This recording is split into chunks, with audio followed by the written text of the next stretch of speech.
Olá, boa noite. Hoje não serei eu a apresentar a sessão, but just some informations as we did last week. For those who do not speak Portuguese, you can follow the QR code that is being right now projected. You will have an online translation from Portuguese into English.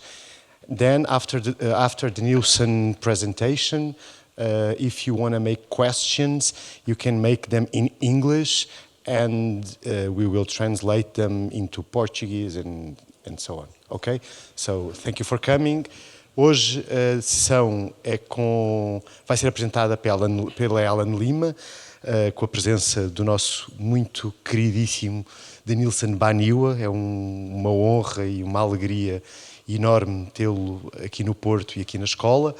A Ellen fará as honras da casa. A Ellen Lima é uma pesquisadora, amiga da Escola das Artes, fez connosco o ano passado o ciclo Pisar Suavemente sobre a Terra, inspirado pelo Ailton Krenak e era um ciclo dedicado a pensar a relação arte-natureza a partir da produção artística, filosófica e poética indígena, e pedimos o favor hoje à Ellen de moderar esta sessão e acho que não podíamos ter melhor par do que esta noite. Bem-vindas, bem-vindos. Obrigado aos dois.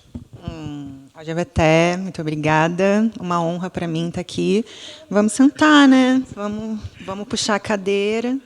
É uma honra para mim estar aqui de volta também, e sempre nessa colaboração que eu acho super importante aqui na Escola de Artes e, sobretudo, nesse ciclo que é importantíssimo, né? O que está sendo pensado, silêncios, omissões. E acho que a presença do Denilson Baniwa hoje aqui certamente traz uma contribuição importantíssima e fundamental para isso que a gente tem pensado, né? E para o que a gente está pensando sobre, de fato, descobrimento, o que é o descobrimento, como se pensa isso, e é importante essa relação. Bom, então, eu vou apresentar o Denilson. Eu fiz algumas anotações, mas eu vou tentar falar mais livremente, porque eu acho que, a princípio, o Denilson é Baniwa, então, ele pertence ao povo Baniwa, isso acho que é uma informação importante também, do Amazonas. E o Denilson é um dos principais expoentes da arte contemporânea hoje no Brasil e da arte indígena contemporânea. Eu acho importante a gente também falar.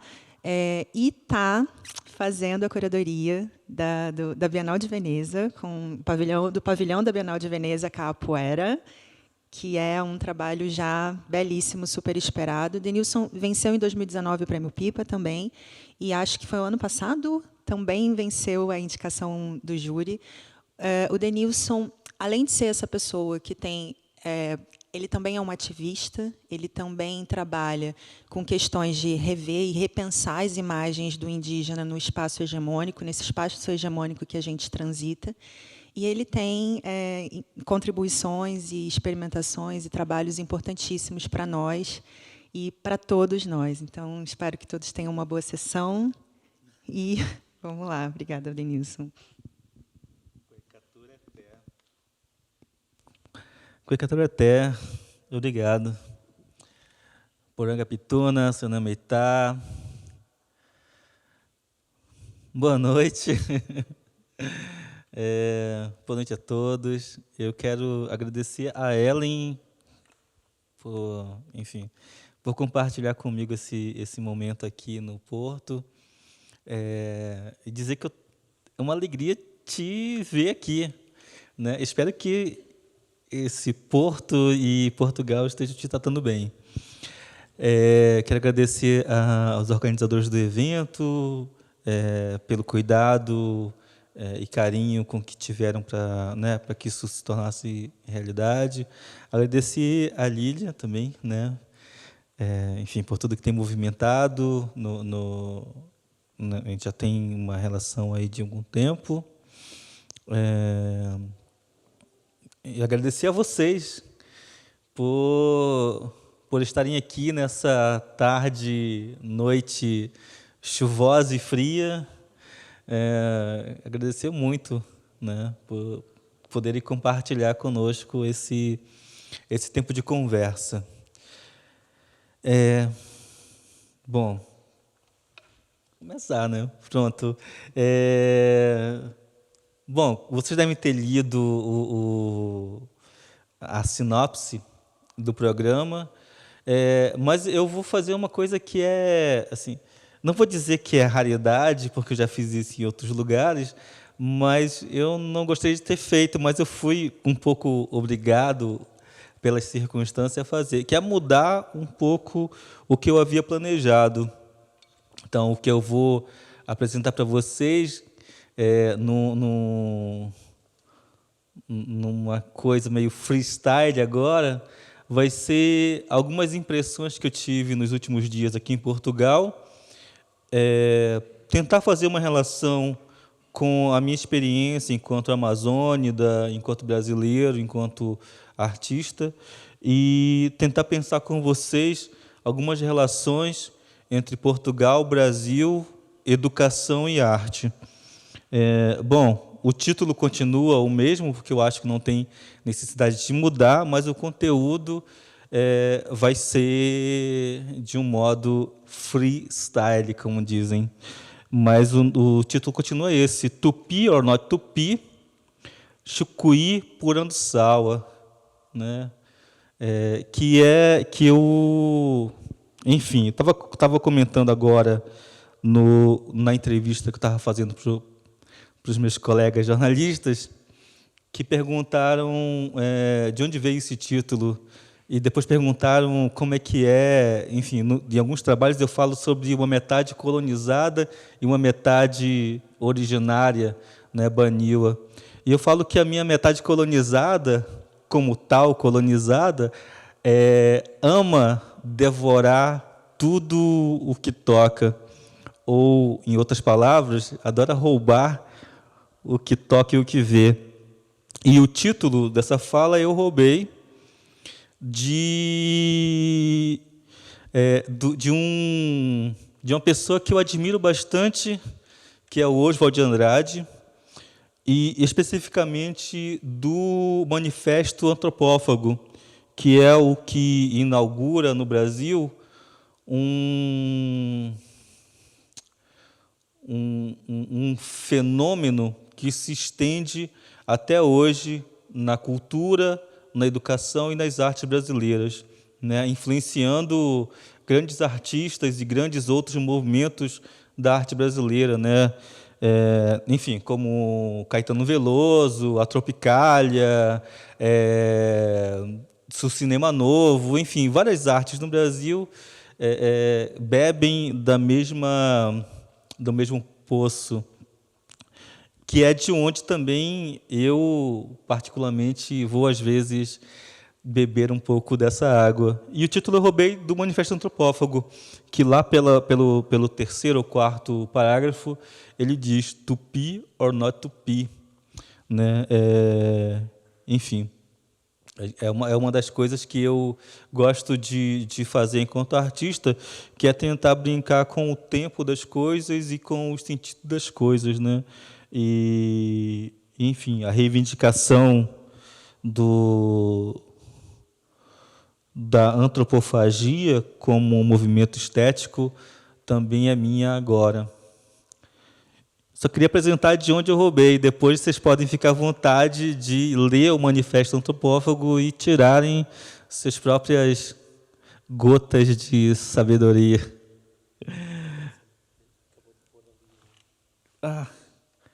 Então, por favor.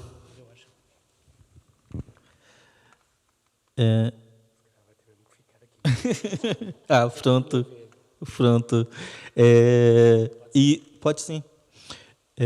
E aí, de um lado, tem o Manifesto Antropófago, que foi publicado pelos modernistas, né, e brasileiros, e do outro lado é a cabeça do Oswald mesclado com uma cabeça mumificada Munduruku.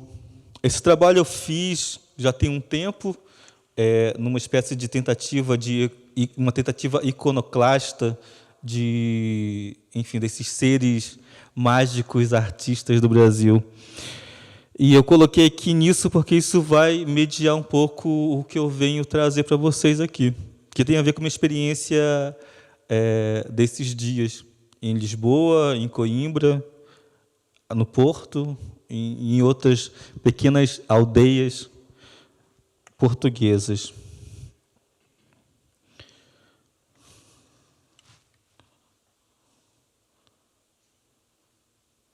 Pronto. E teve uma coisa específica nessa minha experiência aqui em Portugal que me deixou parecido com esse colega empalhado, com esse mesmo olhar, assim, tipo, "Ah, não acredito", ou diriam os americanos, "Oh my God", que foi um encontro que me deixou assim. E até alguns jovens que estavam ali na hora que eu encontrei esse ser, comentavam e riam ao redor ali, falando, "Nossa, esse macaco viu coisas. E ele deve ter visto coisas assim que ele não acreditou. Tal qual eu não acreditei quando vi essa mesma coisa ali." E o que foi essa coisa? Que depois me despertou o olhar para outros lugares em Portugal. Bom, tem um link que vocês podem ver, acessar esse mesmo espaço como queiram, virtualmente, ou nesse link vai ter o lugar para visitar. E que lugar é esse? Eu vou deixar que o lugar fale por si só, para depois a gente conversar sobre ele.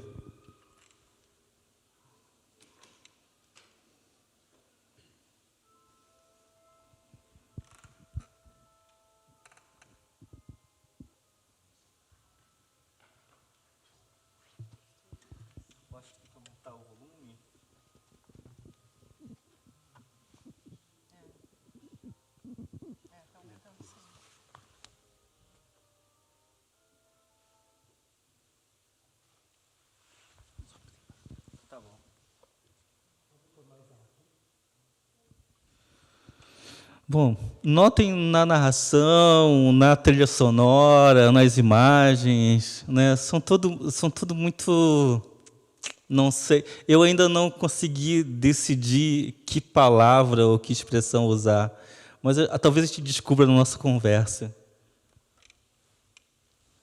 Quando puder, me avisem.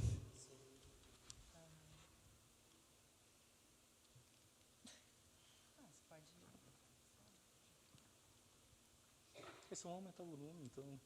Pronto. Será que não aumenta aqui? Hã? Será que não aumenta? Não, acho que a gente tem que aumentar na caixa de som, está no volume máximo aqui. Não, porque o som não sai daqui, ele vai pelo cabo direto para o sistema. Bom, vamos considerar isso uma performance, uma pausa dramática. Se a Ellen quiser comentar alguma coisa, enfim. Enquanto isso, como é um freestyle, vamos conversando, então. Assim, esse vídeo que vamos assistir, ele vai nortear a minha fala e vai nortear alguns outros encontros que eu venho descobrindo por Portugal e que, para minha surpresa, são coisas muito recentes que elogiam coisas muito, muito, muito, muito antigas e que deveríamos tomar de lição para não repetirmos e muito mais elogiá-las, né? As surpresas que vão me causando nesse caminho é que esses lugares e esses signos são apresentados ao público vindo de instituições de ciência. E esses signos são super anti-ciência. E eu não estou acreditando nas coisas que tenho visto. E aí eu quero compartilhar com vocês e ver como a gente pode conversar sobre isso, enquanto cientistas, pesquisadores, artistas, enquanto gente. Pode?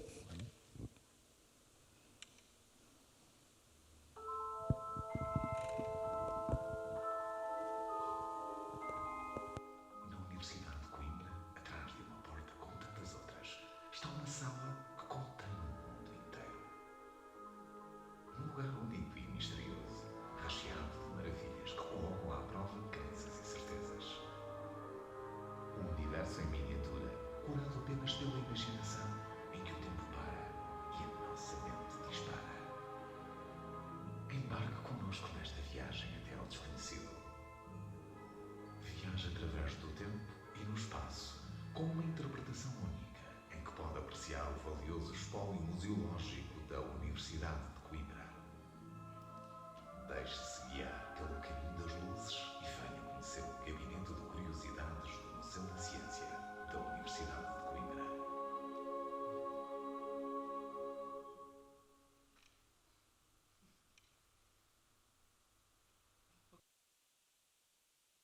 Ok, por si só, um gabinete de curiosidades, ele já é um pouco assustador para vários lugares no mundo.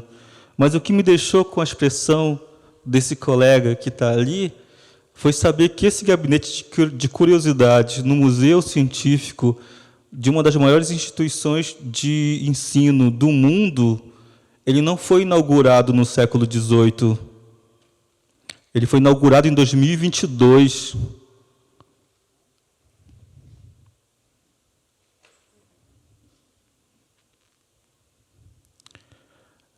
Quando me chamaram para ver o museu, o gabinete de curiosidades da universidade, eu imaginei que era um gabinete de curiosidades que tinha sido mantido funcionando do século XVIII até agora.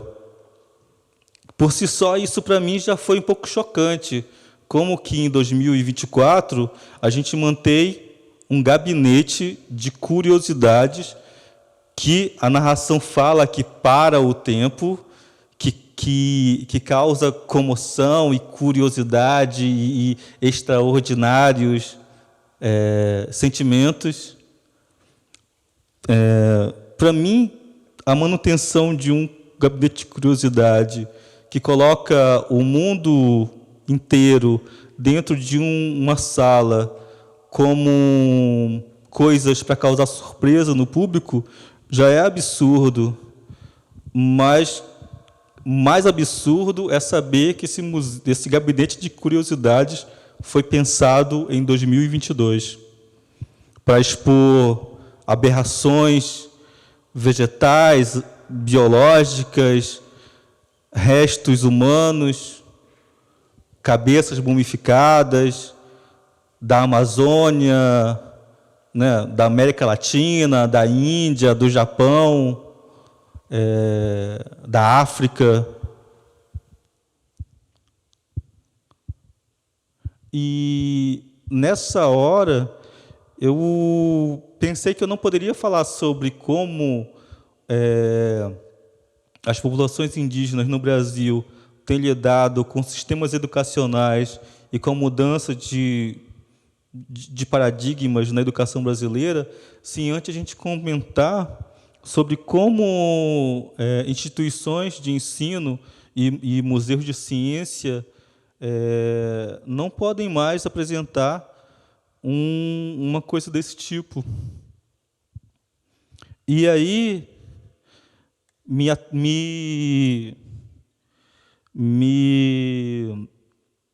acendeu um olhar mais atento aos lugares que eu andava aqui. Então, eu fui encontrar um padre com seus garotos indígenas inaugurados em 2017 ou de 2018. Aí fui encontrar um monumento de ode, de alegria ao descobrimento, né, o marco lá, a estátua do descobrimento. Aí fui descobrir arquiteturas de períodos que deveriam ser lembrados como uma vergonha para esses, né, para nós, enquanto civilização, enfim. E foi me acendendo muita coisa do tipo de quanto trabalho a gente ainda tem que fazer para não repetirmos o século XVIII. Né?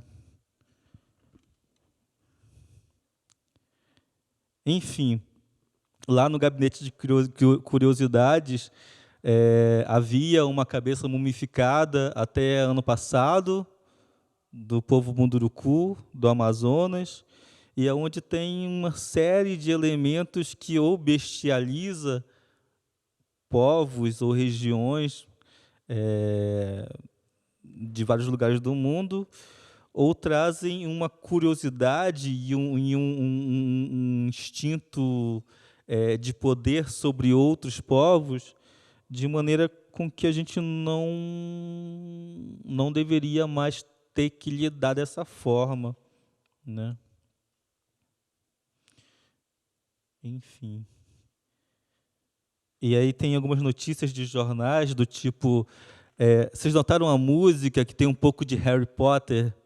Então, né, descubra os tesouros quase escondidos de Coimbra, dignos de um mundo de Harry Potter, raro, exótico, bizarro. São algumas palavras que foram surgindo para mim enquanto um grupo de jovens visitava o gabinete de curiosidades. Então, uma arara não deveria mais ser vista como um papagaio do Brasil, não deveria ser mais visto como um ser de um mundo muito distante, desconhecido, exótico, e que, quiçá, deveria ainda ser civilizado pelo colonizador. Mas aí vai ter várias palavras, né, que vêm à tona e que soam para mim, enquanto uma pessoa sul-americana e indígena, um tanto quanto preconceituosas ou racistas.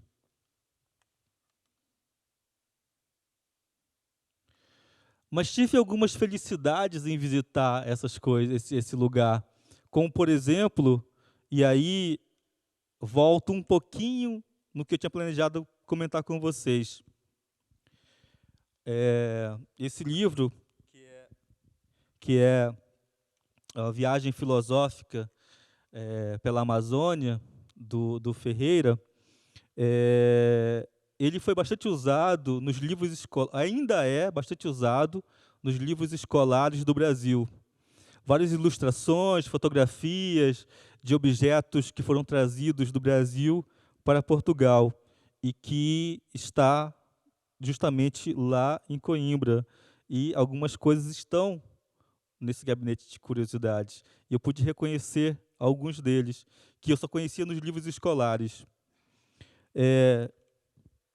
E o Oswald e os modernistas roubaram muito das coisas que estavam no Ferreira, mas no Theodor Debris, enfim, em vários artistas viajantes europeus que estiveram pelo Brasil. E toda essa galera, toda essa gente está nos livros escolares. Tanto o Oswald de Andrade, quanto o Ferreira, quanto o Debris e outros. Eles ilustram uma imagem de uma população indígena até hoje no Brasil, colocando-os como presos num passado também distante, né? Há uma falta de atualização da narrativa histórica no Brasil, e que essa é a preocupação de muitos artistas de origem indígena no Brasil, incluindo eu. Como, então, de posse de documentos, né, como do Ferreira e de outros artistas que passaram pelo Brasil, e de colecionadores e de pessoas que trouxeram objetos para a Europa, enfim, para Portugal, mas para Berlim, para França. Como a gente, enquanto artista de origem indígena, pode utilizar esse material como forma de reeducar a sociedade brasileira? Reeducar no sentido escolar mesmo, né? Porque no Brasil é necessário, para que as pessoas entendam a realidade indígena ou as populações indígenas, é preciso reeducá-los a partir da escola, a partir do ensino básico, até quem sabe da alfabetização, né? E tem sido para a gente um desafio isso no Brasil, porque é difícil incluir pensamentos, é difícil incluir práticas, é difícil incluir histórias de populações indígenas que não reafirmem a posição do colonizador. As escolas, a educação brasileira, ela é feita para sempre reafirmar a posição do colonizador. Então, o título do evento, sobre o descobrimento, ele não é uma invenção desse evento. De fato, em muitas escolas ainda hoje, 2024, ensinam que o Brasil foi descoberto, né, que tudo aquilo ali era um grande deserto verde, sem vida, e que estava disponível à exploração. Então é difícil para pessoas indígenas hoje incluírem narrativas que os coloque no mesmo nível, né, que a história do colonizador. Enfim, no Brasil temos feito exercícios para isso, e alguma coisa tem acontecido, né? E eu não sei dizer se no futuro próximo a educação brasileira vai assumir um lugar onde as histórias a história, né, indígena seja colocada também no mesmo lugar que a história do colonizador. Talvez sim, talvez não, não sei. Mas alguma coisa está acontecendo. E a gente pode observar isso como, enfim, como um fenômeno, a partir das artes no Brasil, das artes feitas por pessoas indígenas no Brasil. Atualmente, no livro de História do Brasil, existe lado a lado a pintura encomendada pelo rei do Brasil e uma pintura de um artista de origem indígena, Macuxi, né, que é um quadro que é para falar da primeira missa no Brasil, porque quando foi descoberto o Brasil, o português trouxe um padre com ele e ali rezaram uma primeira missa, né? Dizem isso. E essa cena está registrada por um artista chamado Vitor Meirelles, num quadro de, sei lá, de um tamanho dessa parede aqui, onde os índios estão todos ali, gentis, mansos, né, quietos, prontos para serem batizados ou serem cristianizados e depois escravizados. E essa foi a história que sempre se repetiu nos livros escolares. Mas hoje o Brasil está assumindo esse ponto de vista indígena. Então, ao lado dessa figura que antes era solitária, desse quadro do Vitor Meirelles, tem um quadro do Jaider Esbel, ou uma outra obra minha, ou de outro artista indígena chamado Dayara Tucano, enfim. Há um movimento de reeducação do brasileiro nas escolas, e que talvez a gente só saiba que mudança isso vai trazer quando esse pessoal atingir a maior idade. Bom, da minha parte, enquanto artista, enquanto indígena, enquanto um ser político dentro do movimento indígena, tenho exercitado o uso do meu privilégio de trânsito entre fronteiras, né, de trânsito entre o mundo do meu povo e o mundo de vocês, isso é um privilégio que poucas pessoas indígenas têm. Eu estar aqui é um privilégio muito grande. E eu gosto de exercitar esse privilégio para trazer possibilidades de conexões entre nós e que essas conexões possam mudar realidades, né? Da minha parte, então, eu tenho feito um exercício de reescrita da história do Brasil. E esses são alguns trabalhos meus que, enfim, alguns inclusive eu tive muita vontade de fazer aqui em Portugal. Esse que está do lado direito, as quatro figuras do lado direito, do topo, são uma projeção feita num monumento no Brasil chamado Monumento às Bandeiras. Os bandeirantes no Brasil foram mercenários contratados do Estado para resgatar indígenas fugidos ou escravos fugidos, enfim. É um símbolo do poder do Estado sobre as pessoas.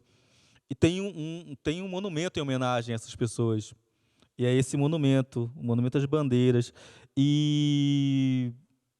Enfim, é um símbolo importante do Estado brasileiro. Está, né, aterrado na cidade de São Paulo, uma das cidades mais importantes economicamente, politicamente e culturalmente do Brasil. E essa projeção eu fiz com alguns amigos lá, para relembrar que aquele lugar onde está esse monumento gigantesco de mármore, ele anteriormente era uma aldeia indígena. E é uma prática no Brasil ou nos estados nacionais das Américas, mas também da Ásia, enfim, a construção de monumentos né, os monumentos do colonizador em cima de lugares estratégicos, inclusive de aldeamentos. E esse não é diferente. Enfim, mas fora esse trabalho, que é um trabalho que muita gente fala ativista ou iconoclasta, enfim, há um outro trabalho de apresentar práticas e pensamentos indígenas utilizando a arte como uma ferramenta de comentário da história, mas também de construção de novas memórias. Então, esses cinco trabalhos que estão do lado esquerdo e abaixo, ele é uma plantação de um jardim num estacionamento de um grande museu, também em São Paulo, chamado Pinacoteca. A Pinacoteca tem 118 anos de existência. Apenas em 2021, ela realizou uma exposição em que tinham pessoas indígenas expondo como artistas. E aí a Pinacoteca tem grande mérito numa construção de uma nova perspectiva para pessoas indígenas no mundo da arte. Mas ainda também tem um discurso muito esvaziado em relação a essas pessoas, né? Se a gente for na Pinacoteca, se vocês forem na Pinacoteca, vocês vão ver que há um discurso anticolonial, ou descolonial, ou decolonial. Só que, na prática, esse discurso é pouco executado, ou pouco feito, né? Enfim. E o trabalho, quando me chamaram para fazer um trabalho lá, eu propus de plantar um jardim no estacionamento da Pinacoteca. E isso, o trabalho de plantar um jardim, mais que uma performance ou uma instalação, foi uma provocação à instituição para pensar seus acessos e seus modos de apresentar trabalhos de pessoas que não são pessoas ocidentais, né? Porque, no geral, os convites que são feitos para pessoas indígenas são para apresentar trabalhos que cabem dentro de um único tipo de apresentação, que vai ser uma pintura, por exemplo, ou uma dança, ou alguma coisa do tipo. E eu propus um trabalho que bloqueava o acesso ao museu via carro, a pessoa tinha que andar, e que era uma plantação, né? Acho que esse trabalho de outros artistas indígenas tem mostrado que há uma outra prática ou um outro pensamento de como pessoas indígenas conseguem acessar esses espaços da arte. E aí, numa pesquisa também um pouco antropológica e etnográfica, usando os modos que a academia ocidental costumou tratar pessoas de origem indígena no Brasil e nas Américas, eu trago uma pesquisa que é o acesso a acervos de museus fora do Brasil. Então, eu tenho trabalhado atualmente com acervos do Museu Etnológico de Berlim, do Museu Quadranly em Paris e de um museu da Universidade de Princeton, nos Estados Unidos. E essa busca desses acervos é por objetos que foram levados da minha região e que servem de um grande espólio desses lugares e que, enfim, não se tem muito conhecimento, não se tem muito registro de como esses objetos chegaram nesses lugares. Seja porque não foi documentado, seja porque na Segunda Guerra que teve por aqui na Europa, esse acervo foi dividido por muitos lugares e roubados para a Rússia, para a Alemanha, para a França, e depois voltou uma parte para esses museus e se perdeu a trajetória desses objetos, e não se tem mais identificação, enfim, são muitos movimentos que fazem com que esses acervos fiquem invisíveis dentro desses lugares. Não se tem mais, eu estava comentando do acervo do Alexandre Rodrigues, que está em Coimbra, que eu sei que eu peguei um carro de Niterói, onde eu moro, até o aeroporto do Galeão, e do Galeão um avião até aqui, até Lisboa, de Lisboa, né, um trem, um comboio até o porto, sei lá, né?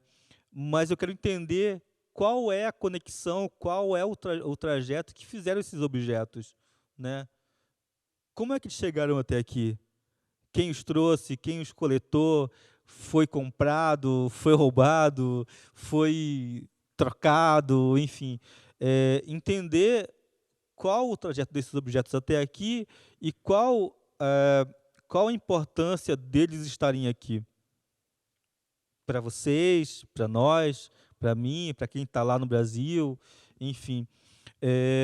E a partir dessa pesquisa toda e acesso ao acervo, eu consigo fazer com que pessoas indígenas acessem também esses acervos e pensem a respeito.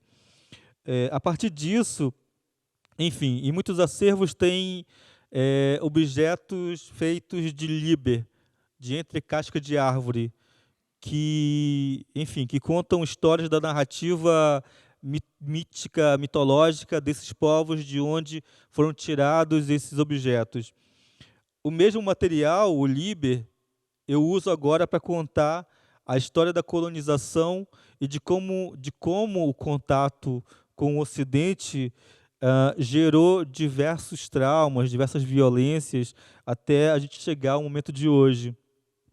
Esse é um trabalho que eu fiz para a Bienal de São Paulo, que trata sobre a evangelização no Amazonas. Então, a primeira coisa, a primeira foto tem o Pai Nosso, que está traduzida para o Nhangatu, e essa é uma prática, enfim, da evangelização, da cristianização no Brasil, as traduções as traduções da Bíblia para idiomas nativos, enfim, a fim de facilitar o processo todo. E aí nas outras fotos são detalhes de cenas que são entrevistas que eu faço com pessoas que viveram um momento específico da história do Brasil, que foram os colégios internos no Brasil. Isso teve no Nordeste, no Centro-Oeste, no Sul também um pouco, mas no Norte, da região de eu vim, foi uma prática que durou muito tempo, que são com a chegada dos padres naquela região, foram criados colégios onde eram retirados crianças de suas comunidades, levados para esses colégios,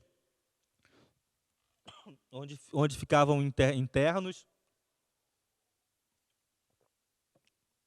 e sofriam diversos tipos de violências. E uma delas era a obrigatoriedade de deixarem de falar seus idiomas. Então, eles deveriam parar de falar seus idiomas naturais e deveriam falar apenas o português, enfim. E se fossem pegos falando qualquer idioma que não fosse português, eram castigados severamente. Esses colégios internos, colégios de internatos, ficaram até os anos 60 no Brasil.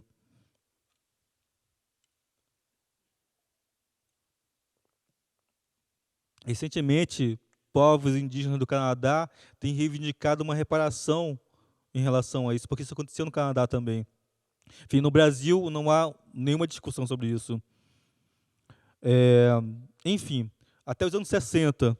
Então, a minha geração é uma geração que sofre com os traumas dessas pessoas que viveram os internatos. Então, minha mãe viveu no internato católico, meu pai, meu avô, e uma série de outras pessoas da minha região estiveram lá. E são pessoas super traumatizadas e que refletem esse trauma na minha geração. E, enfim, esse trabalho trata dessa história, que no Brasil é completamente esquecida e invisibilizada, completamente não é um tabu, não se fala nisso.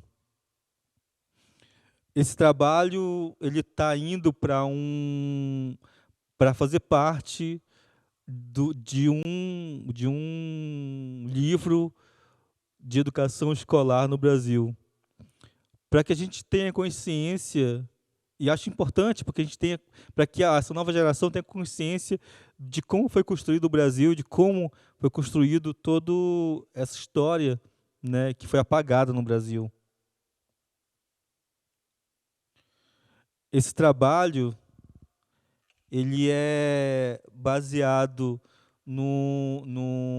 esse trabalho é sobre o contato e o que muda nas culturas indígenas a partir do contato. Essa é uma boneca carajá, do povo carajá, do Tocantins, no Brasil, do norte, nordeste do Brasil, e que muita gente hoje considera como uma boneca tradicional carajá. E na realidade ela não é rosa, tá? Eu que pintei ela de rosa para chamar de Barbie antes do filme, mas enfim. Mas ela é uma completa mudança da cultura carajá para se adaptar ao contato, né? que essas bonecas anteriormente elas eram usadas em rituais, enfim, em um ciclo muito íntimo das relações desse povo, mas com o contato elas foram transformadas para virarem objetos como apenas brinquedos ou apenas objeto decorativo. E aí, enfim, para mim é um modo de entender como a sociedade ocidental tem alterado, né, desde a chegada do europeu, todos os dias a cultura indígena naquele lugar. E como isso reflete hoje na sociedade brasileira em não reconhecer essas sociedades indígenas como autênticas, porque estão utilizando ferramentas ou pensamentos ocidentais. O que é preciso discutir, acho, é que esse uso de ferramentas e pensamentos ocidentais, ele não foi causado naturalmente no Brasil. Ele é causado devido à violência e ao contato forçado com a cultura ocidental. Enfim, é preciso entender que essas populações elas não estão estáticas ao momento da chegada do europeu ali. Elas mudaram para que pudessem sobreviver também. Porque todos os povos que não mudaram, ou não se adaptaram, ou não entenderam a lógica e os signos ocidentais, foram extintos no Brasil.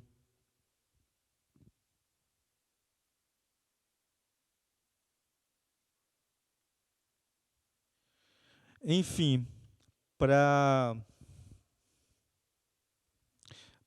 terminar a minha fala, eu quero voltar ao gabinete de curiosidades e provocar vocês a gente a pensar como utilizar esses acervos que temos disponíveis na Europa e que muitos indígenas da qual pertence esses objetos não têm acesso, como a gente consegue pensar esse acervo para criar uma outra relação com eles, que não seja o de exibição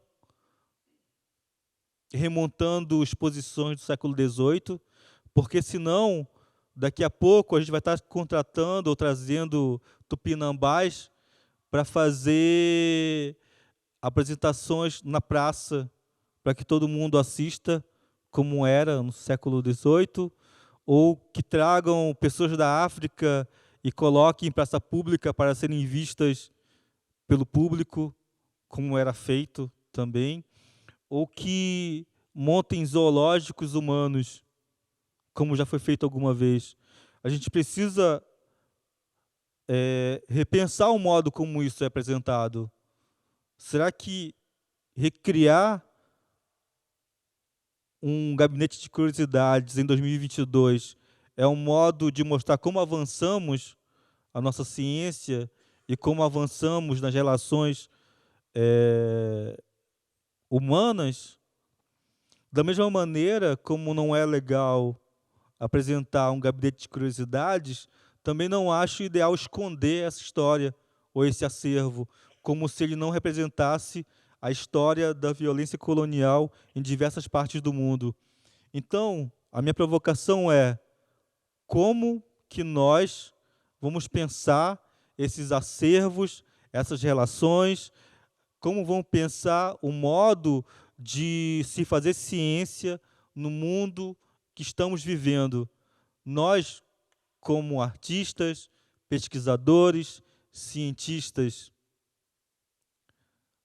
será que ainda há espaço para a exotização do outro?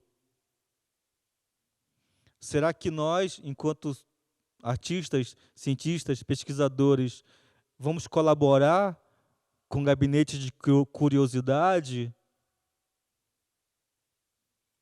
em 2024? Qual que é a nossa posição nesse mundo? Qual que é o nosso posicionamento enquanto pessoas que estamos num mundo da universidade, os nossos materiais escolares vão continuar sendo a reprodução do que sempre foram, ou vamos atualizá-los para recriar novas memórias, para recriar ou para criar condições de que outros pontos de vista sejam colocados nesses materiais das escolas. Nós queremos que os professores continuem ensinando as mesmas coisas que sempre foram, ou a gente vai atualizar o nosso modo de aprender sobre o mundo, sobre a história, sobre a geografia, sobre a política, sobre as relações, sobre a humanidade. A gente está tentando mudar as coisas do modo que podemos, do modo como eu posso, enquanto artista, mas eu acho que esse trabalho não é só um trabalho que tem que partir de uma pessoa indígena sul-americana, ela tem que partir de vocês também, de todos nós. É um esforço coletivo. E eu vou finalizar de novo passando o vídeo do Gabinete de Curiosidades da Universidade de Coimbra, no Museu de Ciência, para saber se é essa narrativa que a gente quer continuar tendo nas nossas universidades, nas nossas salas de aula, na nossa casa, na nossa memória. Que se for essa narrativa que a gente quer alimentar, a gente vai precisar de trabalhar muito mais ainda. Vão ser mais séculos e séculos para a gente repensar quem nós somos nesse mundo.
Kwekatureté, Ojeveté. Vamos abrir para algumas perguntas. Muito obrigada por essa explanação, por essa perspectiva. É sempre muito importante fazer essa revisão, é sempre muito importante que essas vozes, de fato, estejam à frente, vozes como a do Denilson, né, vozes importantes que estejam à frente desse processo de descolonização que, como ele mesmo colocou, é um caminho e ele é coletivo, né? Ele precisa ser coletivo. Não dá para acreditar apenas aos povos indígenas que se salve todo o planeta de um sistema, quando, na verdade, a gente precisa fazer um esforço coletivo, né? E aí eu queria começar com uma pergunta, e vou abrir para perguntas, e vou ficar aqui prestando atenção no horário. Quanto tempo a gente tem ainda? Temos aqui uma meia hora. Pronto. Você iniciou a sua fala falando que você passou por monumentos e lugares como esse que, de fato, te causaram muito incômodo, que é o que causa em muitos de nós, né, seres humanos assim conscientes, que estão andando por esse planeta de olhos abertos, e o sentimento que dá de ver esse tipo de reprodução, né, e como esses monumentos são celebrados. E você, no Brasil, também como a Célia também, né, a Célia Tupinambá, que fala, olha, a gente não quer que isso não seja exposto. A gente quer que isso seja...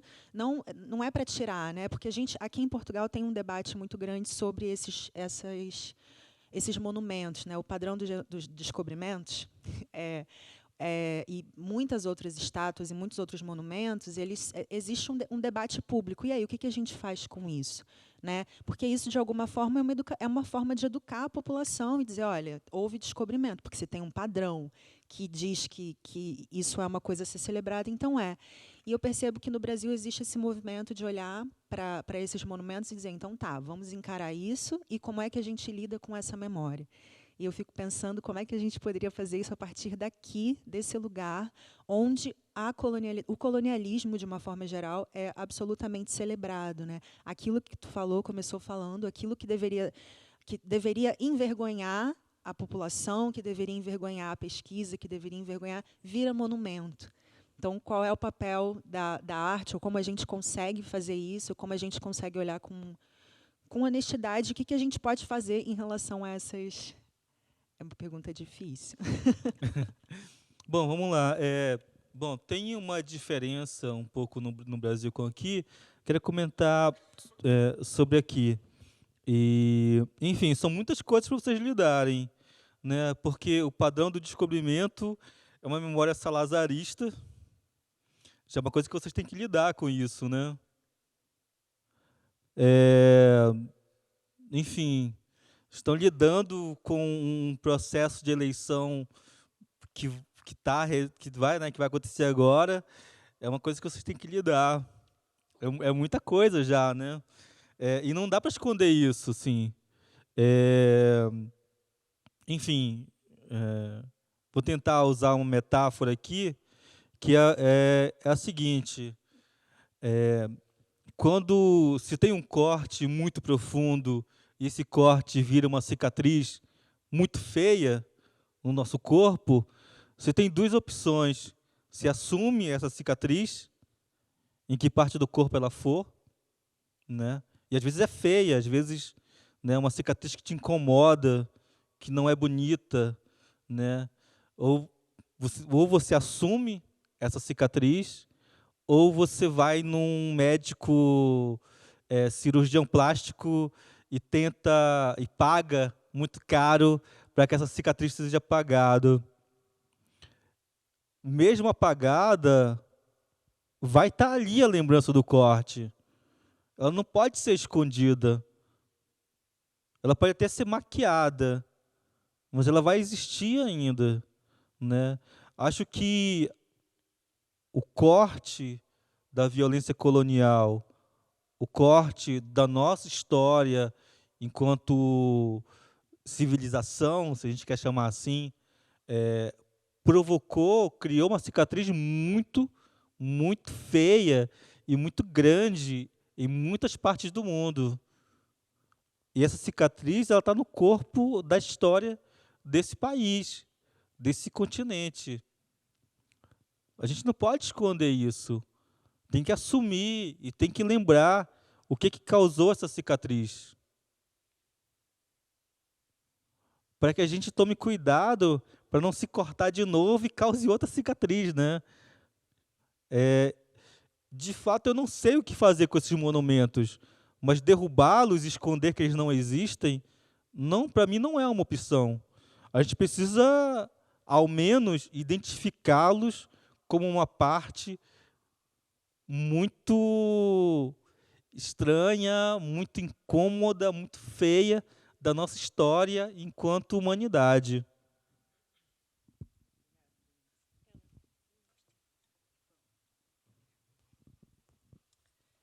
Então, obrigada, Nilson. É um prazer tê-lo cá. Ficamos mesmo entusiasmados, somos muito fãs da sua obra e do seu trabalho e continua a ser para nós um desafio, quer académico, quer humano, a pensar criticamente estas questões e tentar que estas questões não se esgotem numa reflexão filosófica, conceptual, como seria tão próprio da academia, e aprender novas formas e novos espaços, que é isto também estamos a fazer aqui, de a tornar concreta e, sobretudo, consequente. Eu talvez, esse é mais um comentário em que eu acho que vamos estar de acordo. Eu diria, eventualmente, uma precisão nestas duas observações. Talvez a solução passe por juntarmos as vozes dissonantes de cá e as de lá, porque, na verdade, o padrão é incómodo há vários anos. Nós temos historiadores como Elsa Peralta, Pedro Cardim, Filipa Vicente, que estão a lidar com nomenclatura, topografia, memória magética, a própria monumentalização. O padrão dos descobrimentos recebeu exposições sobre as tomadas de posição colonialistas portuguesas, com artistas como a Ângela Ferreira. Portanto, essa dissonância existe. Para mim é profundamente incómodo, para dizer o mínimo, até do ponto de vista museológico, olhar para um gabinete de curiosidades. É inconcebível. Inconcebível, com tudo o que isto implica, não é? Até de concepção de história, que é uma coisa que está a ser discutida há 40 anos, não se compreende. E, portanto, talvez eu diria que a solução será mais eficaz, entendendo que não há um todo que esteja confortável. É, na verdade, bastante complexo e poroso a forma como nós sentimos este incómodo. E neste sentido também há uma cicatriz aqui, uma cicatriz que tem vontade de estabelecer uma nova cura e que esta nova cura enriqueça com concepções epistemológicas, ontológicas, bastante distintas, com as quais temos todos a ganhar até diante de uma urgência de um planeta em falência. Sim, sim. É um pouco o que me conforta saber que esse pensamento de que cria um gabinete de curiosidades em 2022 não é um pensamento homogêneo aqui em Portugal, né? Que existem, assim, muita gente que está profundamente incomodado. E eu acho que é isso, são as alianças, né, que a gente pode fazer.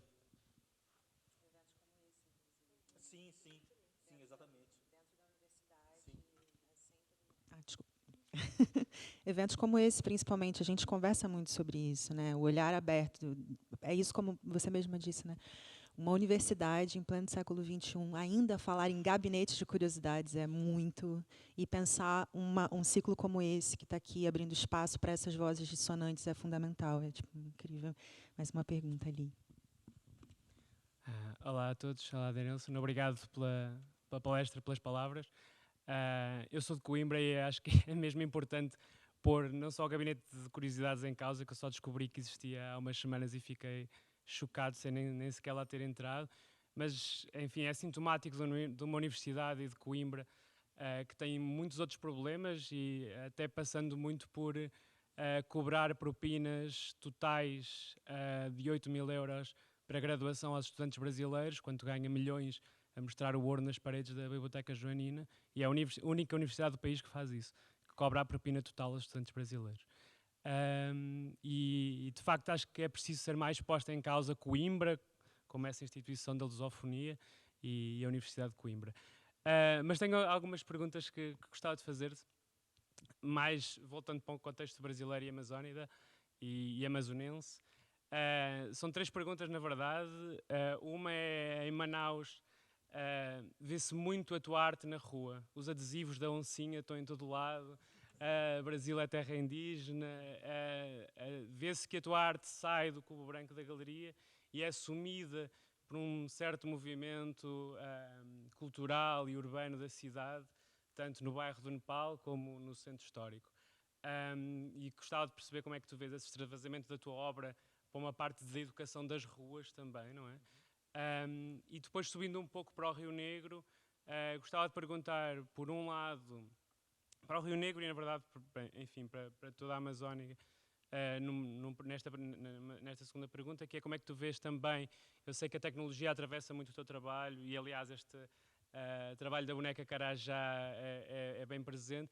Como é que tu vês a presença da internet cada vez mais forte no espaço amazónico, agora também com este movimento do Elon Musk e não sei o quê, que por um lado tem focos de internet super rápida usados por garimpeiros, mas por outro também leva a internet a zonas bastante isoladas de territórios indígenas, que traz uma questão educativa interessante, mas ao mesmo tempo também, por exemplo, uniformiza a questões de linguagens. Eu testemunhei crianças rúpedas que os pais não falavam português, mas elas falavam português e deixavam de falar em gato ou tucano, ou enfim, lá está mais uma vez as línguas naturais.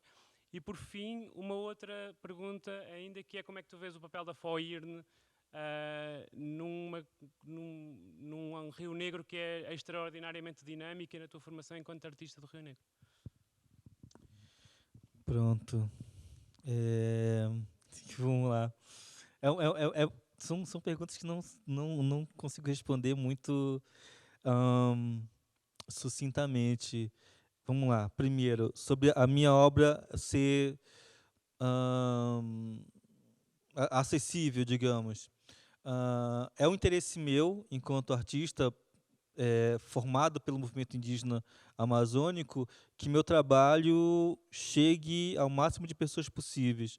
E eu entendo os muitos problemas da obra de arte enquanto objeto museológico, né?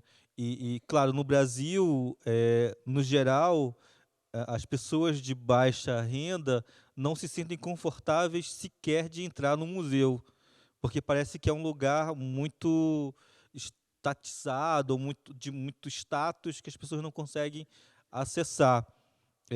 Não que o Brasil proíba as pessoas de entrarem, mas muitos até são gratuitos, outros são caros demais para se entrar, com tickets caros demais.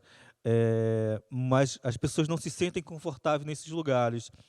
E me interessa conversar com pessoas da intelectualidade, de status altos no Brasil, que veem a cultura como muito inerente à vida cotidiana, mas me interessa muito também conversar com a pessoa que não tem uma preocupação exatamente com a arte ou com o debate artístico.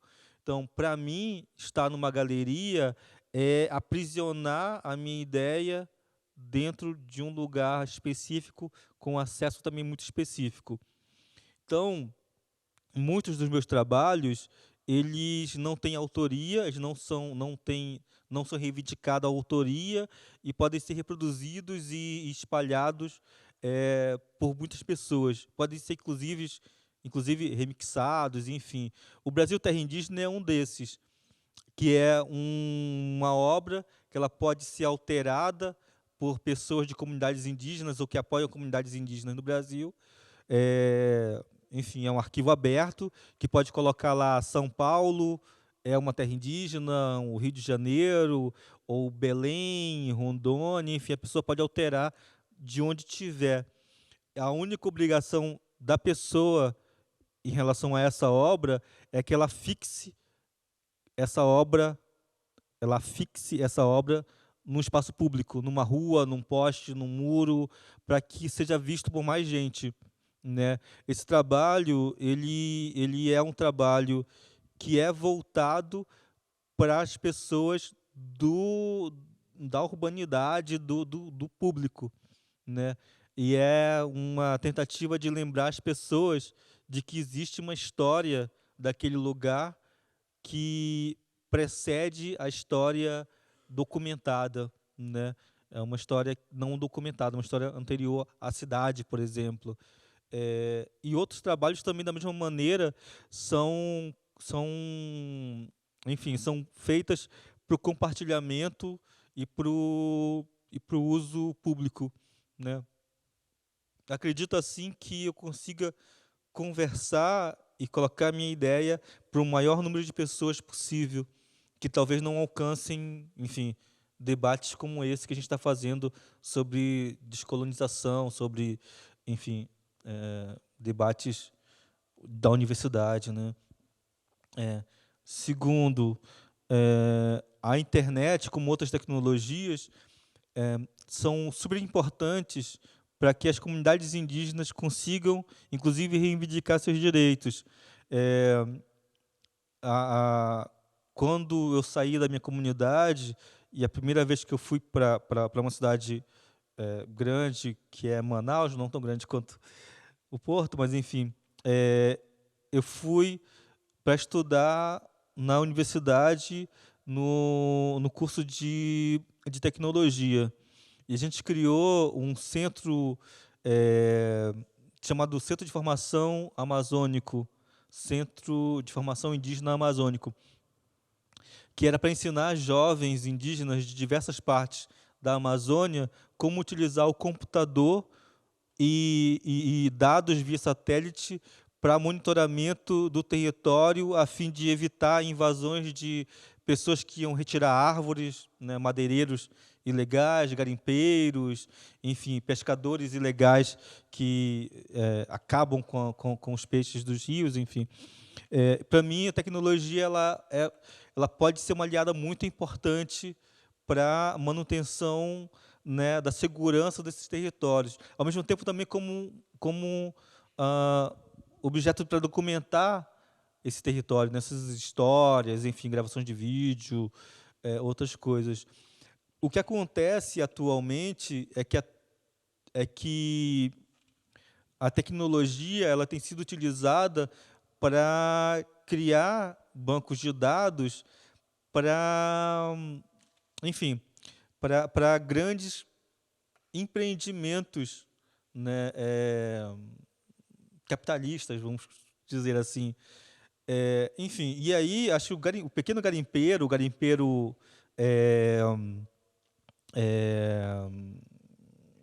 amador, como chamam no Brasil, ele é menos perigoso do que uma empresa como a Monsanto, por exemplo, né, que usa os pontos do Elon Musk de internet para fazer uma varredura do território a fim de explorar de maneiras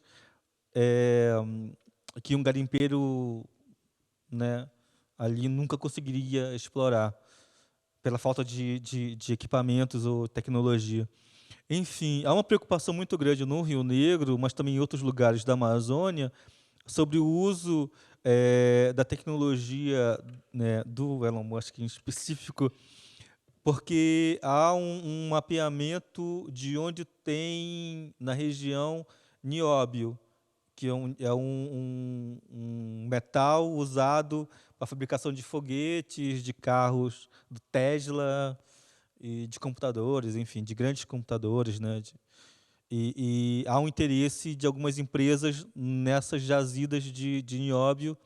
Inclusive, o ex-presidente do Brasil, o Bolsonaro, era um super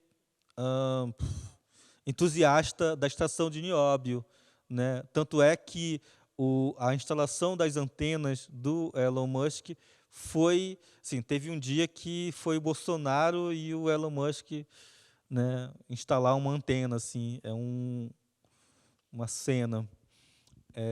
Enfim, há de se ter cuidado com qual é o interesse dessas grandes empresas de tecnologia em instalar antenas e pontos de internet dentro de territórios indígenas. Sim, não sejamos ingênuos de não achar que tem algo maior que só o interesse em fornecer internet para indígenas no Brasil, enfim. Bom, sobre a última pergunta, eu saí da minha comunidade aos 14 anos para participar de uma oficina, enfim, oficina que a Universidade de São Paulo estava fazendo em parceria com a FOIRN, em São Gabriel da Cachoeira.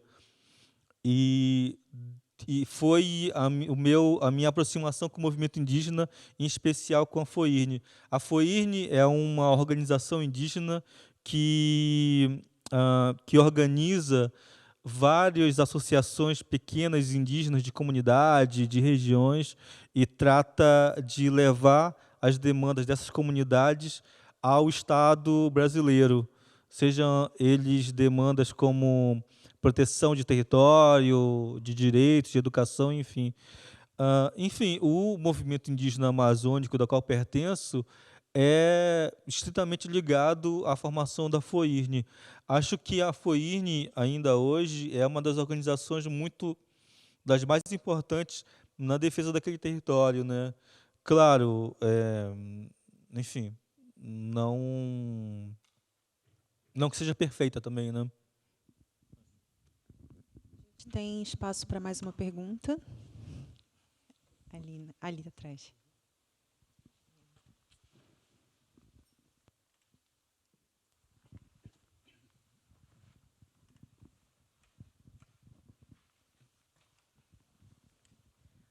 Olá, obrigado pela palestra.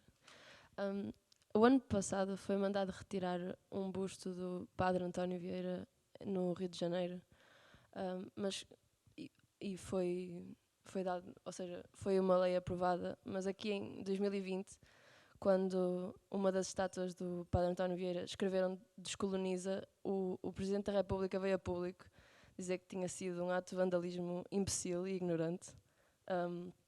Acho que a minha pergunta é: como é que sugeres navegar o diálogo da descolonização quando parece que a resistência vem tão de cima quanto a Presidência da República?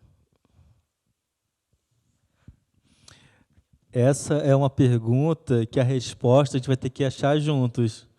Porque, assim, ao mesmo tempo que tem muitos modos, acho que a gente pode inventar outros modos de fazer com que né, esse movimento alcance algum êxito. Enfim, acho que um dos modos que a gente pode fazer enfim, está fazendo aqui, é discutirmos, debatermos as possibilidades que temos, né? Bom, não é fácil. É claro que quem está no poder não vai querer ceder, né? Porque, enfim, está muito confortável dos seus lugares. É, e não sei, assim, as nossas ações todas são ao menos servem ao menos para chamar atenção para o debate. Se o presidente chegou a comentar, é porque conseguiu chegar e afetar ele de alguma maneira, né? Então, não vamos parar, vamos começar. Vamos continuar incomodando a ponto disso se tornar tão difícil de esconder que a gente precise criar, sei lá, uma votação para retirada ou mudança desses símbolos, né, que estão espalhados pela cidade. Discutir até que a gente não possa mais esconder e precisar encarar. Maravilhoso. Muito obrigada, Denilson. A gente vai encerrar, então, de perguntas e vou deixar aqui o Nuno. É uma pergunta. Obrigado, Denilson. Na verdade, é uma pergunta. Obrigado, são duas perguntas. Na semana passada, na abertura desse curso, como você sabe, foi pensado também com a generosidade, a genialidade e a inventividade da Lilia Schwartz, muito sua amiga e muito sua admiradora. A discussão era bacana ouvir você falar um pouco sobre isso. Era a necessidade de manter precisamente esses monumentos que nos incomodam, porque é uma forma de não deixar essa memória desaparecer, porque no dia em que essa memória desaparecer, nós vamos repetir o mesmo gesto. E é isso que nós estamos a ver acontecer na Europa. Estamos a ver acontecer na Europa que a viragem, dizia-se que a Europa, aquele negócio todo, afinal tudo mentira, a Europa está a virar para a extrema-direita, com um apoio substancial das gerações mais novas que não sabem nada do que foi a colonização, o que foi o fascismo, o que foi a ditadura. E, portanto, foi um debate muito interessante com a Lília, e a Lília propunha, é o projeto que ela está a fazer com o governo do Lula, os contramonumentos, ao lado desses monumentos fazer outro monumento. Gostava de o ouvir falar sobre essa necessidade, não só de falar do outro, de criar outro monumento, mas de não deixar ir embora a memória dessa violência, porque senão nós vamos repeti-la. A outra pergunta é uma pergunta mais corriqueira. Quer dar assim um aperitivo do que é que vai acontecer na Bienal de Veneza? O que é que está aprontando para Veneza? Que esse palco gigante da arte contemporânea, é que estamos todos super curiosos. Obrigado. Na minha outra apresentação tinha um pouco sobre Veneza, mas enfim. Enfim, foi uma das coisas que eu comentei aqui, né? A gente precisa deixar essa cicatriz exposta, precisa assumir essa cicatriz. Não vamos apagar ela retirando, né, o monumento, ou a estátua, ou qualquer coisa que seja esse símbolo de uma história que a gente precisa aprender alguma coisa. Talvez a gente precise mudar o modo como ela é apresentada à sociedade, não como um orgulho, né, mas como uma vergonha. E isso a gente pode fazer tanto com isso, escrever descolonização, ou isso é uma mentira, ou colocar um texto sobre isso próximo ao próprio monumento, ou criar monumentos contra, né, contra monumentos próximos, enfim. Acho que esconder é a pior coisa. Retirar, tirar, destruir, porque é isso. Se for assim, a invisibilização, o ocultamento, ele é uma prática que sempre foi usado pelos estados para apagar a história, né? Então, é preciso que a gente relembre mesmo que isso aconteceu, né? Não só na história da colonização, mas como histórias muito recentes desse território Europa aqui, que a gente precisa lembrar que aconteceu, que precisa ver assim essa cicatriz histórica, né? E que lembra a gente de não repetir certas coisas. E é isso também. No Brasil, a gente está tentando que a educação das pessoas... Porque no Brasil tem uma expressão que é não se ensina um truque novo a um cachorro velho, né? Que é assim, uma pessoa que já está mais velha, e que aprendeu e que não quer mudar de pensamento mesmo, é difícil você fazer com que ele mude de ideia.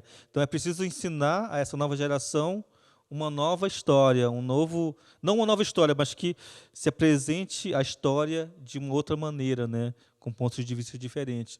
Formar uma nova geração de pessoas críticas, que pensem a respeito da história, que pensem a respeito das suas posições no mundo, da sua posição no mundo, enfim. Porque é isso, senão a gente vai continuar criando gerações e gerações de jovens, de novos adultos, que não têm nenhuma energia crítica de pensar o mundo, sabe? Só vão sendo levados pela onda. Acho que é isso. E sobre Veneza, enfim, é uma história.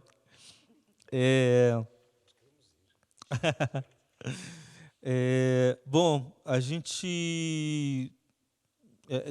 quem está na curadoria do Pavilhão do Brasil esse ano sou eu, a Alissana Patachó, que é do estado da Bahia, no Brasil, Nordeste, região Nordeste, o Gustavo Caboclo Apixana, que é metade curitibano e metade de Roraima, no norte do Brasil.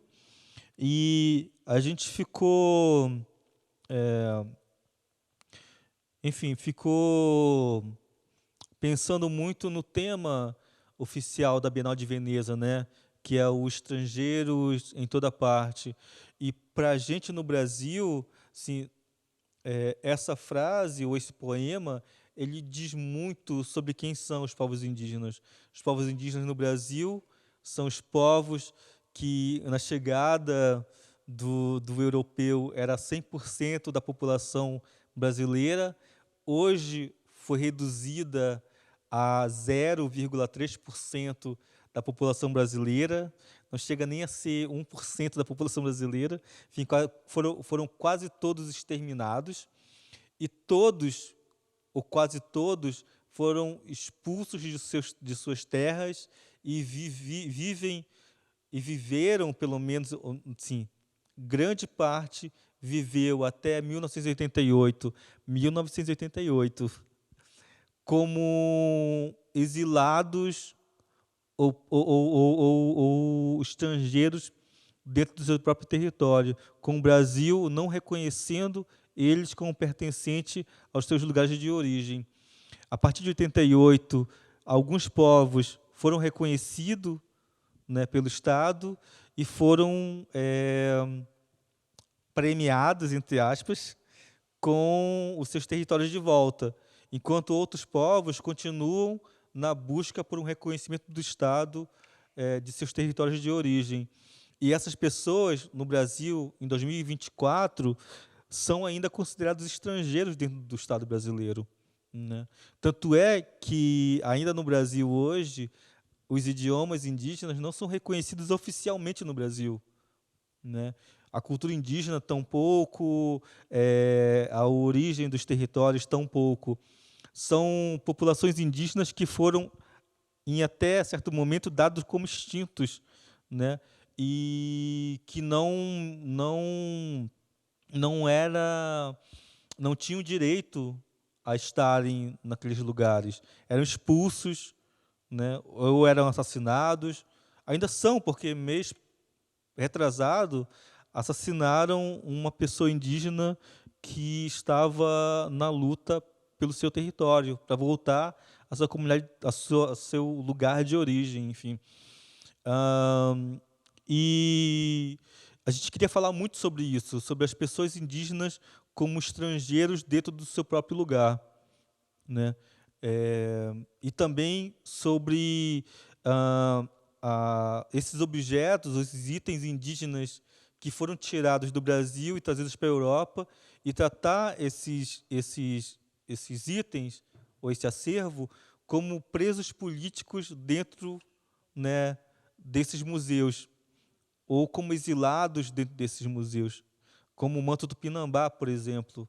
Para a gente, ou ele é um preso político, ou ele é um exilado político aqui na Europa, né? Enfim, para a gente tratar disso, a gente escolheu, né, conversou com 3 artistas do Nordeste brasileiro, por considerar que esse lugar, o Nordeste brasileiro, é o primeiro lugar a ter o impacto da colonização. Por consequência, é o lugar que mais populações indígenas foram extintas, violentadas, enfim. Há relatos, né, de cartas de portugueses na época do contato, de que tinham quilômetros na praia de corpos de pessoas indígenas assassinados, que o rio era manchado de sangue, enfim. Essas populações foram os primeiros a ter contato com a colonização e a sofrerem com esse contato. Então, para a gente ficou claro que, se fôssemos chamar artistas indígenas para trabalhar sobre o tema que a Bienal propunha, seriam artistas dessa região. Então, a gente chamou um artista que, no Brasil, tem sido muito importante no debate sobre repatriação, reparação, enfim, né, debate que a gente já conhece bem, assim, que é a Célia Tupinambá, que é uma pessoa que teve acesso a vários arquivos e a mantos Tupinambá aqui na Europa, e com isso ela conseguiu voltar para a comunidade dela e refazer alguns mantos a partir de, enfim, de condições que ela tinha na região, e que, por conta dessa luta dela enquanto artista, mas também enquanto pesquisadora do Museu Nacional no Brasil, ela consegue, então, que um dos mantos que está na Noruega retorne ao Brasil. Isso é um fato inédito na América do Sul, né, de que um item retorne ao seu lugar de origem. Enfim, e a Célia é a artista que vai ocupar uma maior parte do pavilhão brasileiro, com alguns trabalhos que tratam desse retorno do manto Tupinambá ao Brasil, mas também da reivindicação da reparação histórica e do acesso de tupinambás aos outros itens tupinambás que fazem parte da cultura desse povo e que hoje já não pertence mais ao cotidiano desse povo, porque enfim, a violência colonial fez com que esse povo parasse de utilizar esses itens ou que não tem mais ninguém que sabe fazer. Então, eles querem refazer os mantos, os outros acessórios, enfim, as práticas rituais, enfim, as práticas culturais. E tudo isso tem acervos nos museus europeus. E, enfim, o trabalho dela trata sobre esse item. E, ao mesmo tempo, tem um trabalho dela que é uma conexão entre os jovens das comunidades ali, Tupinambá, de Olivença e Serra do Padeiro, com anciões que ainda sabem fazer determinadas coisas, como a rede de pesca, ou uma canoa de um tronco de árvore, enfim. Então, é uma espécie de acesso a um outro tipo de acervo, que é o acervo da memória desse povo que ainda é vivo nesses anciões.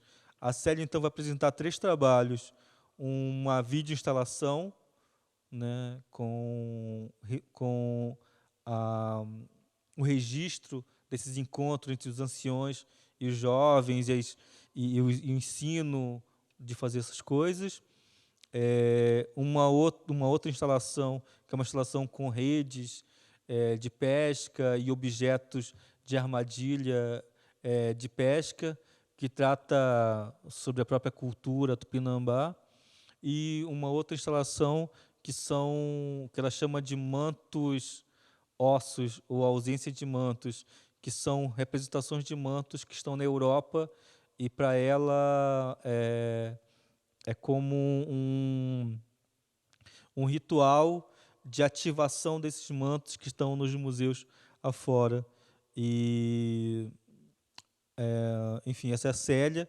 Tem o Ziel Carapotó, que é do povo Carapotó, também do Nordeste, e ele traz uma instalação que é uma rede de pesca que é cercada por objetos musicais do povo Carapotó e cápsulas deflagradas de arma de fogo. E o trabalho dele é para tratar de como o povo Carapotó foi quase extinto naquela região por conta dos constantes ataques de mercenários e fazendeiros que queriam ocupar o território Carapotó. E a outra artista convidada é a Olinda Tupinambá, e ela tem um projeto chamado Caapora, que é de defesa do território contra incêndios criminosos, desmatamento e avanço do agronegócio sobre o território. Então, há uma disputa muito grande de grandes empresas naquela região onde ela mora, e que o povo se vê constantemente acuado às vezes tendo muitas ameaças para saírem daquele lugar, para que seja feito criação de gado por empresas brasileiras, ou que virem grandes pastos. Assim, e aí ela tem esse projeto chamado Caapora, que vai monitorando o território para ver onde tem focos de incêndio criminosos, onde tem desmatamento, enfim. E ela traz esse trabalho para a exposição, como uma instalação também. Enfim, de maneira geral, o pavilhão que nós estamos montando, ele trata sobre uma resistência e uma insistência na permanência desses povos em seus territórios, mesmo diante de tantas violências e de tantos ataques que recebem, e ao mesmo tempo também falar sobre como eles ainda hoje não são reconhecidos pelo Estado brasileiro, e enfim, que são de fato, infelizmente, estrangeiros dentro do próprio território. Né? Acho que vai ser muito forte. Assim, os trabalhos estão bonitos, mas além disso, acho que são muito fortes e a gente vai ajudar a gente a pensar bastante. Obrigado. Falei muito. Não. Só para aproveitar a boleia do que o Denilson acabou de dizer, nós voltaremos ao cinema indígena no dia... Aliás, começa no dia 13, no Cinema Batalha, com o lançamento de um livro que o Cinema Batalha organizou sobre o cinema do João Salavisa e da René, editado pelo Guilherme Blanc. E depois aqui na escola, e depois vamos, no dia 15... vamos dedicarmos 4 sessões, é de 15 a 17 de março, sempre no Trindade, a diferentes povos indígenas. Uma sessão dedicada aos Yanomami, que será comentada por mim e pela Ellen Lima, outra dedicada aos Machacali, é difícil, outra aos Tupinambá, e outra, finalmente, a última, aos Karaô, que depois terminará com a antestreia do filme do João Salavisa e da René Messora, que se chama A Flor do Buruti. Estão todos convidados. E obrigado. Muito obrigado. Estão todos os convidados a assistirem os filmes. Pronto. Muito obrigado mesmo. Muito obrigado.